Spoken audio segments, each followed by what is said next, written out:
Mister بلال صاحب کیسے ہیں بھائی؟ الحمدللہ الحمدللہ الحمدللہ آپ سنائیں، آپ خیریت سے ہیں؟ اللہ کا جی احسان جی ہے۔ الحمدللہ الحمدللہ۔ حکم؟ پاکستان سے بات کر رہا ہوں۔ جی سر حکم کریں۔ اور جی کام کیا کرتے ہیں؟ میں ڈیری پروڈکٹس کا کام کرتا ہوں، میری دودھ دہی کی دکان ہے۔ ماشاءاللہ ماشاءاللہ ماشاءاللہ، بڑی بات۔ جی جی سر حکم کریں۔ تو میرا آپ سے پہلا سوال تو یہ ہے کہ میں آپ کو بھائی کہہ کے مخاطب کروں یا شیخ صاحب یا جو آپ نہیں پسند بھائی، کریں؟ ہم آپ کے خادم ہیں، آپ کے نوکر ہیں، آپ بھائی کا ہمارے لیے بہت بڑی عزت ہے، آپ ہمیں بھائی کہنا۔ چلے میں آپ کو حسن بھائی کے نام سے تھینک یو سر، مخاطب شکریہ۔ جی سر۔ اچھا حسن بھائی، میرا آپ سے سوال جو ہے وہ محبت اہل بیت میں ہے، جو میرے دل سے اندر سے آواز آتی ہے، تو میں اس کے اوپر جو پختہ دلائل جو میں لوگوں تک پہنچا سکوں کہ کوئی مجھ سے سوال کرے تو میں اسے بتا سکوں کہ میں نے یہ کام کیوں کیا ہے۔ تو سب سے پہلے میرا جو سوال ہے وہ علم عباس کے بارے میں ہے کہ میرا یہ دل کرتا ہے کہ میں حضرت عباس کا علم اپنے گھر پہ لگاؤں، پر اس میں جو اس کی دین میں کیا حیثیت ہے، اور اسے لگانا نہ تو میں شیعہ کو مثلا کہ شیعہ کو انسپائر ہو کے خود سے میرے دل میں یہ روز بہ روز سوال پیدا ہوتا ہے کہ علم عباس کی فضیلت، اور میرا یہ دل کرتا ہے کہ میں اپنے گھر کے اوپر وہ لگاؤں۔ دیکھیں، رسول صلی اللہ علیہ وسلم کا جھنڈا تھا، جب وہ جنگوں میں جاتے تھے تو وہ یہ علم شیعوں نے نہیں بنایا، یہ رسول صلی اللہ علیہ وسلم جنگوں میں جاتے تھے تو ان کا اپنا علم ہوتا تھا، اور ان کے جو انصار ہوتے تھے مہاجر، ان کا اپنا علم ہوتا تھا۔ قریش والے جو مہاجر تھے ان کا اپنا جھنڈا ہوتا تھا، ان کے اپنے آدمی کے ہاتھ میں۔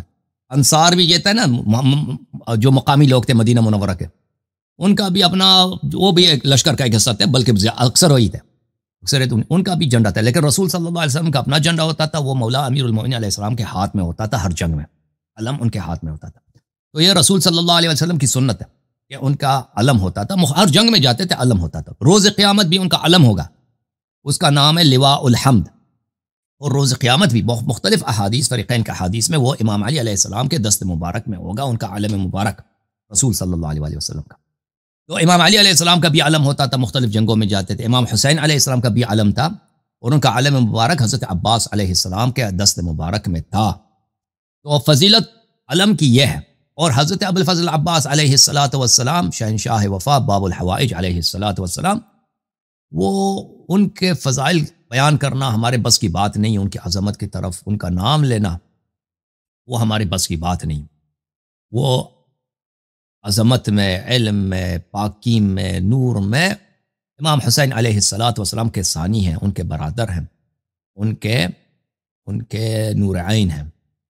اگر کوئی ان سے محبت کرتا ہے، ان کے محبت کیا کریں، دور سے سلام بھی کریں ان کو، تو وہ اس کے در پہ اللہ تعالیٰ کا بہت بہت زیادہ کرامات ہوتے ہیں۔ یا آپ شیعہ گھر میں جہاں بھی جائیں نا، ہر گھر میں اس کے متعلق اتنے واقعات ہوتے ہیں کہ انسان حیران رہ جاتا ہے۔ حضرت عباس علیہ السلام کے کرامات، کوئی ہندوستان میں ہے، کوئی پاکستان میں، کوئی افغانستان، کوئی ایران، اتنی دور دراز علاقوں میں کیسے حضرت ابوالفضل عباس علیہ السلام کے وہاں پہ معجزات ہوتے ہیں، کرامات ہوتے ہیں۔ اور اس پہ شک وہی کرتا جو آل محمد علیہ السلام کا دشمن ہے، جو نہیں جانتا، جس نے نہیں دیکھا، جو ہندو ہمارے نبی صلی اللہ علیہ وسلم کو نہیں دیکھیں، وہ تو شک تو کر سکتے ہیں کہ بھئی نبی کا کوئی معجزہ، صلی اللہ علیہ وسلم کا کوئی معجزہ تھا یا نہیں تھا، ٹھیک ہے، وہ تو نہیں جانتے، وہ جاہل ہیں۔ لیکن آپ شیعوں سے پوچھیں نا، اور شیعہ یعنی میں کچھ نہیں کہہ سکتا ان کی عظمت کے متعلق، ان کی بزرگی کے متعلق، اور ان کے کرم کے متعلق، اور ان کا اللہ کے ہاں جو جلال ہے، جو شان و رتبہ ہے حضرت عباس علیہ السلام کا، یہ شیعہ بہت ڈرتے ہیں حضرت عباس علیہ السلام کے متعلق یا ان کے علم کے متعلق چھوٹی سی وہ کیا کریں، بے حرمتی کریں، کیونکہ ان کی شان بہت عظیم ہے۔ جیسے ان سے ادب و احترام اور ان کی تکریم میں فضائل انسان پہ اللہ کا اکرام ہوتا ہے، کرامات ہوتے ہیں، اسی طرح اگر کوئی شخص نستجیر باللہ ان کے خلاف بے حرمتی کرے تو اس کو اسی دنیا میں بہت سخت جلدی سزا ملتی ہے، اور اس کی مثالیں بے شمار بہت ہی زیادہ ہیں۔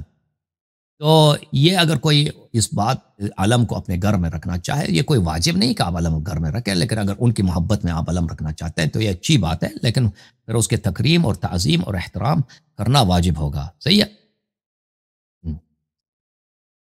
ٹھیک ہے. اوکے میرے اور بھائی ختم. علی جی.